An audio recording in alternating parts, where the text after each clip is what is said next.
নতুন মেয়াদে ক্ষমতায় আসার পর বাংলাদেশ সহ বিভিন্ন দেশের ওপর সবচেয়ে বড় আকারের শুল্ক আরোপের ঘোষণা দিয়েছিলেন মার্কিন প্রেসিডেন্ট ডোনাল্ড ট্রাম্প। এর প্রেক্ষিতে যুক্তরাষ্ট্রের বাণিজ্য শুল্ক এড়াতে ফেব্রুয়ারির মাঝামাঝিতে হোয়াইট হাউসে আলোচনা করতে যান প্রধান উপদেষ্টার হাই রিপ্রেজেন্টেটিভ ড খলিলুর রহমান। আলোচনায় শুল্ক থেকে রেহাই পেতে কিছু শর্ত আরোপ করে দেশটির বাণিজ্য দপ্তর। কি ছিল সেই শর্ত জানাচ্ছেন জান্নাতুন নাহার জেরি।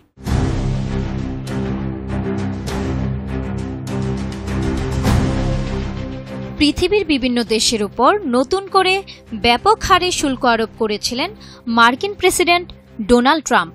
বাংলাদেশও এই তালিকার বাইরে ছিল না। বাংলাদেশের বাজারে মার্কিন পণ্যের উপর শুল্ক অনেক বেশি যুক্তি দেখিয়ে যুক্তরাষ্ট্র বাংলাদেশি পণ্যেও ৩৭% শুল্ক আরোপ করেছিল, যা আগে ১৫% ছিল। কারণ যুক্তরাষ্ট্রের বক্তব্য, বাংলাদেশে মার্কিন পণ্যে ৭৪% শুল্ক রয়েছে।